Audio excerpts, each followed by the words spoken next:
Welkom bij Scheldemondig. Wij gaan het hier vanavond hebben over een passie voor de molen van Biervliet. In de studio heb ik bij me Marion en Jaap. Willen jullie misschien even voorstellen? Ja, natuurlijk. Ik ben Marion Lippens en ik ben woonachtig in Biervliet en sinds 2019 betrokken bij de molen van Biervliet. Dat is mooi. Ja. Jaap. Ik ben Jaap van Wijk. Ik woon ook in Biervliet, om precies te zijn, in Driewegen. Om het een beetje ruimer te houden. En ik ben sinds vorig jaar betrokken bij de molen. Bij de molen. Ja. Wat is, waarom zetten jullie in voor de molen? Nou, weet je, die molen dat is eigenlijk een heel bijzonder verhaal. We zijn al heel lang bezig met de molen, verschillende mensen allemaal in Biervliet, hè, om die stichting te krijgen en om dat restauratieproces op gang te krijgen. Maar goed, de Stichting Monumenten Biervliet die heeft ons in 2019 gevraagd van, goh, gaan jullie meedenken? En dat waren toen mensen die eigenlijk op een lijst wilden staan voor een politieke partij, voor de Provinciale Statenverkiezingen. En het is nu 4 jaar verder en we zijn weer op een ongeveerzelfde punt. Maar we zijn nu ook echt wel 4 jaar verder in voorbereiding in hoe ver we zijn met de restauratie van de molen. Dus, maar het heeft daar allemaal mee te maken. En de groep enthousiaste mensen heeft dat opgepakt. We zijn samen gaan zitten en dat is zo gebleven. Ja.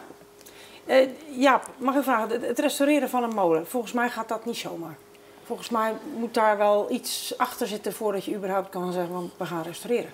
Nou, ik werd ervoor gevraagd om toe te treden tot het bestuur vanwege mijn financiële achtergrond. Ik heb altijd bij de bank gewerkt, dus ze dachten van... En daarna heb ik bij KNM Foundation gewerkt, waar ik heel veel gedaan heb, of niet gewerkt, als adviseur, vrijwilliger bezig geweest. Veel gedaan met fondsenwerving. Ik dacht, nou ja, die molen restaureren, dat zal wel gaan. Een beetje mensen aanschrijven, provincie aanschrijven en het geld bij elkaar en dan gaan we beginnen. Ja. Maar dat loopt iets anders. Dat loopt iets anders. Dat loopt iets gecompliceerder eigenlijk. Ja. Marion, de molen van Biervliet, waarom is die zo bijzonder? Nou, het is in eerste instantie is het natuurlijk een prachtig historisch object. Het is een rijksmonument en het verdient alle aandacht om opgeknapt te worden, omdat deze molen in zijn bestaan 3 functies heeft gehad. Het is gebouwd als oliemolen, heel bijzonder. En er zat er nog een balustrade rond, zo'n houten. Later is hij eraf gegaan, is het een beltmolen geworden, maar is het ook een graanmolen geworden, dus waar koren werd gemalen. Ja. En ook nog een pijlmolen. Dus waar de vliesjes van de graankorrels werd gehaald en dat kon ook in die molen, dus dat was allemaal heel bijzonder. Dat zie je eigenlijk bijna nergens in Nederland, hè, dat die 3 functies in 1 molen zaten. En daarom is het zo bijzonder en goed om deze molen echt op te knappen. En het bijzondere is, als je de molen ingaat en je kijkt, dan zie je overal sporen van die 3 functies terug. Kijk. En dan wordt het natuurlijk interessant. Want dan kun je er ontzettend veel educatieve verhalen van vertellen. En is het gewoon in alle opzichten gewoon prachtig om die molen te restaureren. Ja. Bovendien is het een blikvanger in Biervliet. Die staat echt in het centrum. Met andere mooie monumenten die al gerestaureerd zijn. Ja. Dus het zou heel mooi zijn dat we deze als derde kunnen toevoegen. Ja, iedereen kent, neem ik aan, de molen van Biervliet wel. Want ik bedoel, op het moment dat je over de weg langs Biervliet rijdt, zie je hem eigenlijk al van ver af. Omdat hij eigenlijk ook een klein beetje hoger staat natuurlijk. Dus dat maakt hem inderdaad wel heel erg mooi om te zien. Eigenlijk niet alleen voor ons als inwoners, maar natuurlijk ook voor alle toeristen die we natuurlijk hier ontvangen. Hij staat op het hoogste punt van Zeeuws-Vlaanderen. Ja, zelfs het hoogste punt van Zeeuws-Vlaanderen. Ja. Kijk, alleen nu zie je hem weinig, nu zie je hem slecht omdat de wieken eraf zijn. Ja. Dus. Waarom zijn die wieken er nou eigenlijk al afgehaald? Nou, er is natuurlijk jarenlang te weinig onderhoud aangebeurd. En op een gegeven moment, door allerlei weersinvloeden, allerlei andere zaken, zijn die wieken natuurlijk wat slechter geworden. En er begonnen stukken af te vallen bij de buren in de tuin. En dat is natuurlijk niet zo handig. Nee. Dus de gemeente vond eigenlijk dat maar versneld de wieken ontmanteld moesten worden. Ja. Is dat ook het startsein geweest voor de stichting? Of was de stichting er toen al? Of hoe moet ik dat zien? Nee, de stichting is daarna gekomen. Die is daarna gekomen. Ja, het was een voorwaarde. Hè? Het moest veiliggesteld worden, want het was gewoon gevaarlijk geworden. Het hele staartstuk en de sprieten die dus zichtbaar zijn, ja, die waren zo ver weg dat het Wiekenkruis, zeg maar, instabiel dreigde te worden. Ja. Dus dan heb je gewoon een gevaarlijke situatie. Dus de gemeente heeft het aangepakt, samen met de Rijksmonumentendienst en de Monumentenwacht. Die hebben daar een advies op gegeven dat het weer veiliggesteld moest worden. En dat hebben we gedaan. Ja. Daar heeft de gemeente voor gezorgd, de gemeente Terneuzen. Met een fix bedrag om ons in ieder geval een start te geven. En daarna kon die molen in een stichting. Nou, dat is na verloop van tijd ook zo gegaan. Met respect voor de familie en het proces. Ja. Want dat valt niet mee. Hè? Het is echt een stuk vanuit de familie. En om dan dat uit handen te geven en het vertrouwen dat zo'n stichting het beste bedoelingen mee heeft. Ja, dat is gewoon niet makkelijk. Maar dat hebben we wel kunnen doen. En daar zijn we dan ook de familie ook heel dankbaar voor. Dat ze dat uiteindelijk wel gedaan hebben. Dat is de molenaarsfamilie, hè? Die jarenlang natuurlijk de molen in beheer hebben gehad. In eigendom, hè? In eigendom. In eigendom. Het feit dat de gemeente dus zei dat die wieken eraf moest, was ook wel een reden te meer dat het uit de familie moest. Want op het moment dat je molens gaat restaureren, überhaupt rijksmonumenten gaat restaureren, dat kan nooit aan particulieren. Nee. Dus daar heb je stichting voor nodig om fondsen binnen te krijgen. Dus dat was ook wel een beetje de trigger naar de familie toe om te zeggen, ja, nou moet er toch wel iets mee. Nu moet er iets gebeuren, zeg maar. Jullie geven het aan, het is een monument. Er moet een fix bedrag opgehaald worden, er moet toegezegd worden om de restauratie te kunnen starten. Waarom is er nou zoveel geld voor nodig? Er komt die molen, het zijn allemaal stenen, het zijn hele dikke muren. Staat op een hoogpunt, vangt veel wind, vangt veel water, er komt veel water naar beneden. En dus het is enorm vochtig geworden. Ja. En wat maakt het nou zo duur? Er moeten 80.000 stenen uitgebikt worden, vervangen worden, nieuw ingemetseld worden, gevoegd worden. En dat is de grootste hap van heel de restauratie, financieel gezien. Want er zitten allemaal manuren in en die zijn duur. Ja, dat klopt. Ik bedoel, de molen is natuurlijk meer dan een eeuw geleden natuurlijk gebouwd. Ja. Met de toenmalige handjes die ze toen hadden natuurlijk, maar ook met het desbetreffende arbeidsloon. En we zijn natuurlijk nu ruim een eeuw verder. Ja, dat lijkt me een simpel verhaal dat de kosten natuurlijk alleen maar duurder zijn geworden. En metsel is nog steeds handwerk. Ja, dus dat is inderdaad zo. Nou, niet alle bedrijven kunnen dit doen, hè? Nee. Er zijn specialistische bedrijven voor die dus echt dit in de handen hebben. En daarvoor specialisaties hebben. En die moet je hebben. Dus het is niet dat je zomaar willekeurig een bedrijf daar in de hand kunt nemen.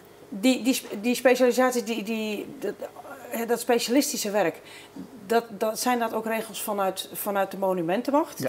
Die natuurlijk het monument... Verbouwen moet voldoen aan de regels van de Rijksdienst voor Cultureel Erfgoed. Nou, die kijken heel goed over onze rug mee van wat gaan jullie doen. Ja. Mag dat wel op de manier dat je het wilt doen? Ja. Kan dat niet anders? Dus de aannemers die dat werk moeten doen, moeten daar ook speciaal voor gecertificeerd zijn. Ja. Anders mogen ze het werk niet uitvoeren. Nee. Jullie hebben een grafiek opgesteld die we daar op het beeldscherm even zien. Dit is de stand van de zaken per 2 november. Ja. Jullie hebben de fondsenwerving verdeeld in een viertal delen, zeg maar. Ja. Waarbij het groene binnengehaald is, of toegezegd is, laat ik het zo zeggen, en het rode nog binnen moet komen.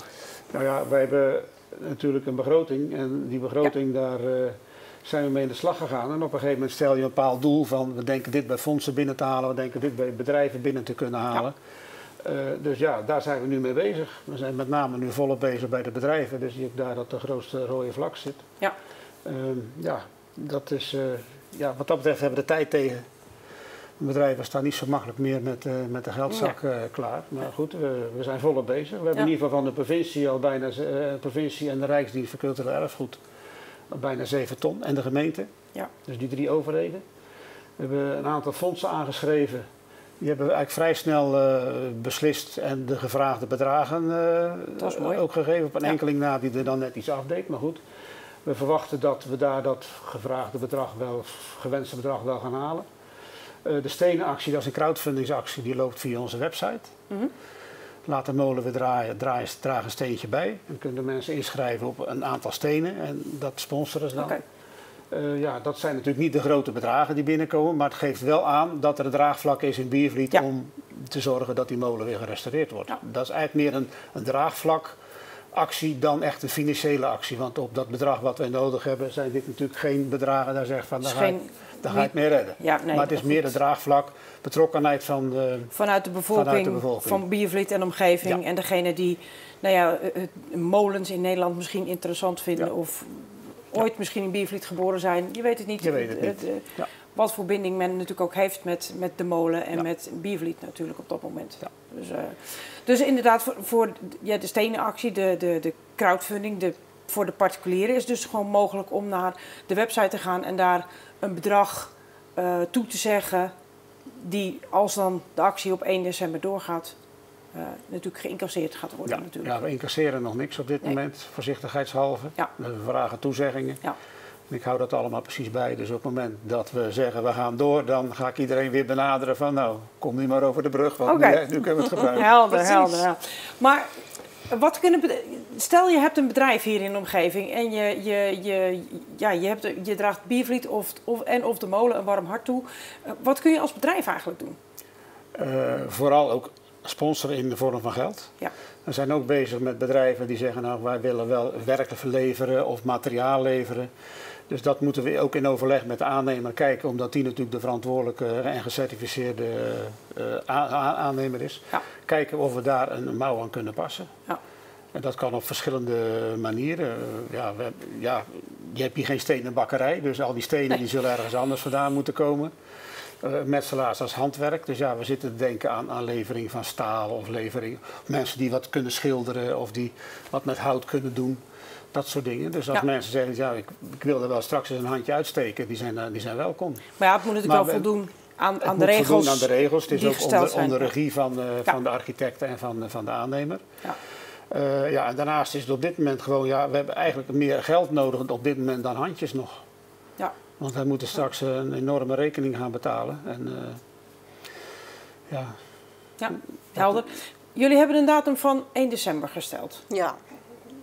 Waarom 1 december? Nou ja, kijk, op een gegeven moment zijn we vol goede moed begonnen aan de restauratie. Plus de subsidiegevers die zeiden van het is leuk dat je gaat restaureren, maar wat ga je daarna met de molen doen? Niet dat je over 2 jaar weer staat, over 10 jaar weer, dus wat ga je doen? Dus daar hebben we plannen voor uitgewerkt. Wat globale plannen van wat zouden we mee kunnen gaan doen. Mm-hmm. Nou, dan ga je subsidie aanvragen. Alleen zegt de provincie die wel die eis stelt van je moet er iets mee gaan doen, maar dat subsidiëren ze niet. Dus dat waren al een heel stuk niet subsidiabele kosten. Ja. Daarnaast hebben ze van de zaken voor de restauratie ook dingen niet subsidiabel verklaard achteraf. Dus die provinciale subsidie was bij lange na niet genoeg om het totale plan te financieren. Dus op een gegeven moment hebben we gezegd van laten we het nou eens in 2 knippen. Laten we eerst zorgen dat we voldoende geld bij elkaar krijgen. Dat in ieder geval de molen gerestaureerd kan worden. Dat de weekend weer op zit. Dat die kan draaien. Dat die in ieder geval weer staat zoals die moet staan. Ja. En dan dat doen we naar fase 1. Dat is echt de pure restauratie. En dan gaan we straks naar fase 2 en gaan zeggen, nou, de ideeën die we hebben over inrichting van kennis- en educatiecentrum, daar gaan we dan opnieuw kijken hoe we dat gefinancierd kunnen krijgen. Ja. Want anders werd dat gat zo groot, dat we zagen aankomen dat niet ging lukken. Ja. Dus op een gegeven moment moet je zeggen, we kunnen ook met de aannemers niet bezig blijven van, we zien wel een keer wanneer we ja zeggen. Dus we hebben op een gegeven moment voor onszelf gezegd van de aannemers die zou in maart kunnen gaan beginnen. Maar dan moeten... We hebben nu offertes binnen, maar die moeten we accepteren. Ja. Maar dan moet hij ook zeker weten dat hij aan de slag kan. Juist. Die moet stenen gaan bestellen, die moet zijn werk gaan plannen. Dus we hebben ook een deadline nodig om te zeggen, go or no go. Want anders, of we moeten het uitstellen of afblazen, dat zien we dan wel. Ja. Maar je moet een keer een datum hebben, anders dan blijf je aan het nadenken en geld inzamelen en je komt niet verder. Even Marion, stel dat hij gerestaureerd is. Hoe gaan jullie hem dan verder inrichten als educatiecentrum? Hoe moet ik dat zien? Nou, we gaan heel mooie dingen doen met die molen. Verschillende dingen doen. We gaan er sowieso een educatiecentrum van maken. Historisch educatiecentrum, want er zijn meer molens geweest in Biervliet. En die willen we eigenlijk allemaal graag belichten in het geheel. Ja. Hè, zodat mensen ook echt een beeld hebben van, hé, dit waren de molens van Biervliet. Daarnaast is het heel bijzonder, omdat hij ook verschillende functies heeft gehad. En dat heeft te maken met dat Biervliet een eiland is geweest. Ja. En langzaamaan werd het ingepolderd rond Biervliet. Maar dat bracht ook mee dat in de landbouwontwikkeling dat er verschillende verschillende teelten in opvolging van elkaar zijn geteeld. En in het begin was dat olierijk gewas. Ja. Voor de oliemolen heel gunstig en later kwamen de granen pas. Ja. Dus heel de landbouwontwikkeling is daar ook in mee. En dat is het mooie van de molen in Biervliet, dat je dat mooi kan combineren en dat je dat dus er samen één verhaal van kunt maken. Ja. Samen met de andere molens. Dus dat is het stuk historische educatie. Natuurlijk de verhalen van de familie, maar ook de verhalen van de inwoners van Biervliet. Hoe die oorlog een functie heeft gehad.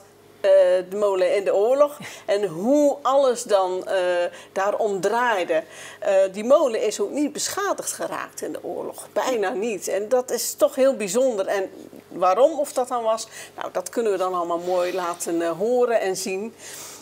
Wat ook heel leuk is het educatiecentrum wat betreft de techniek. Mensen zijn welkom om te kijken naar die prachtige techniek wat de molen uiteindelijk is. Dus de kracht van de wind en hoe dat omgezet wordt in kracht om iets te maken. En daar kan de jeugd ook heel veel van leren, maar ook andere mensen kunnen er veel van leren. Daarnaast willen we ook een stuk cultuurfunctie inbouwen. En dat is voor de toekomst, maar dat zou ook geweldig zijn dat mensen bijvoorbeeld kunnen trouwen in de molen in Biervliet.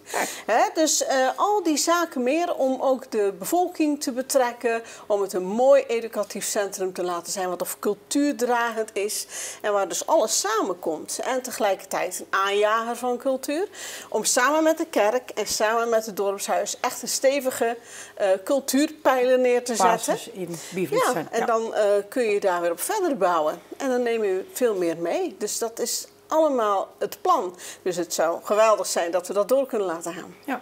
Daarnaast ook toeristisch natuurlijk. Hè, dat we hebben 11 rijksmonumenten in Biervliet. Dus er zijn nu al wandelingen. Dus de molen gaat daar zeker een hele grote rol in spelen. Dat je toeristen ook meer kan laten zien dan alleen de molen. Zodat het ook wat uitgebreider kan zijn. Ja, ik wist inderdaad niet dat we 11 monumenten in Biervliet hadden. Ja. Dat is toch best veel. Ja, dat is veel. Ja. Maar dat is inderdaad het toeristische stuk. Want er zit een enorme overdruk op de kust. En we willen heel graag, en dat wil de provincie ook, gemeentes willen dat ook, het toerisme dat het wat opschuift, richting midden Zeeuws-Vlaanderen. En dan kunnen we natuurlijk een prachtig aanbod neerzetten. Met Biervliet als kern, een hele mooie natuur ernaast, een cultureel centrum. Nou, we hebben al een hele mooie kerkhotel en een mooie bed en breakfasten. Ja. 2, dus ja, moet toch lukken. Ja, en wat jij net vertelde over de geschiedenis, de ontwikkeling van de landbouw in combinatie met de molen, maar natuurlijk ook het haringkaken, wat natuurlijk een onderdeel is van de geschiedenis van Biervliet. Ja, dat kan op die manier natuurlijk bijna allemaal aangepakt worden en verteld worden natuurlijk op zo'n moment. Of laten zien, misschien is dat zelfs wel mogelijk natuurlijk. Het verhaal van Biervliet laten horen. Ja. Nu ga ik misschien een vervelende vraag stellen aan jullie. Het is 1 december en er is net niet genoeg geld binnen. Wat dan? Nou zeg, het is heel belangrijk, net niet genoeg. Want net niet genoeg, dan kan je nog gaan nadenken van nou gaan we nog even door. Maar ja, het hangt er vanaf hoe ver we staan. We zijn nog in onderhandeling. We hebben nog een verzoek neergelegd bij de gemeente Terneuzen, waar misschien nog wat uitkomt. We zijn nog in onderhandeling met de aannemers om te kijken, kunnen we nog dingen uit de begroting schrappen die niet echt nodig zijn. Je zou nog kunnen overwegen om er zelfs 3 fases van te maken. Om te zeggen, nou we doen eerst alleen maar de buitenkant van de molen en de binnenkant doen we later. Ja, daar zijn we ook nog niet uit. Maar we hebben in ieder geval gezegd, we hebben een datum nodig om te kijken van wat dan. Snap het. En ik zeg altijd in mijn opwelling van, dan trekken we de stekker eruit. Maar dat zal zo snel natuurlijk niet gebeuren. Maar we gaan nog geen sloophamer bestellen. We gaan nog geen sloophamer bestellen. Maar ja, dat soort dingen moet je aan gaan denken. Dus op 1 december zou er eigenlijk 1 miljoen euro, voor zover ik weet, toegezegd moeten zijn. Ja. Nou, daar wordt natuurlijk nu hard aan gewerkt. Ja, heel hard aan. We hebben ook iemand die namens ons nog bedrijven aan het benaderen. Grote bedrijven die zijn netwerk aan het gebruiken is door heel Zeeuws-Vlaanderen heen. Ja. Dus ja, we trekken aan alle kanten. En vandaag nog 78 mails de deur uit gedaan naar alle recreatie- en toeristische bedrijven. Om maar te kijken van er komt een mooi toeristisch product voor jullie aan. Ja. Dus help ons. Mooi. Heel mooi verhaal. Nou, laten we hopen dat het zover niet komt dat die beslissing genomen moet worden op, op 1 december. Nee. Dus als je een bedrijf hebt of je bent particulier en je, je draagt de molen een warm hart toe, zeg maar. Ja. Of je vindt dat interessant en de techniek, want wat jij natuurlijk zegt ook, Marion, de techniek achter een molen is natuurlijk een heel bijzondere techniek die we eigenlijk niet verloren moeten laten gaan. Ja, het is waar we ooit mee begonnen zijn natuurlijk. En waar de huidige technieken natuurlijk voor een deel op gebaseerd zijn. Precies. We hebben twee methodes op de website, fondsenwerving en sponsoring. Dus als mensen de website kijken, kunnen ze daar aanklikken en dan kunnen ze daar... Kijk. Ze kunnen ook alleen een berichtje sturen met een vraagstelling, dan komt het ook wel weer bij ons binnen en dan nemen wij zeker contact op. molen-biervliet.nl. Ja. Iedereen die de molen een warm hart toedraagt, bedrijf, particulier, maakt niet uit. Ga gerust eens even kijken op de website om te kijken hoe klein jouw steentje zou kunnen zijn. Dank jullie wel voor het kijken en tot een andere keer.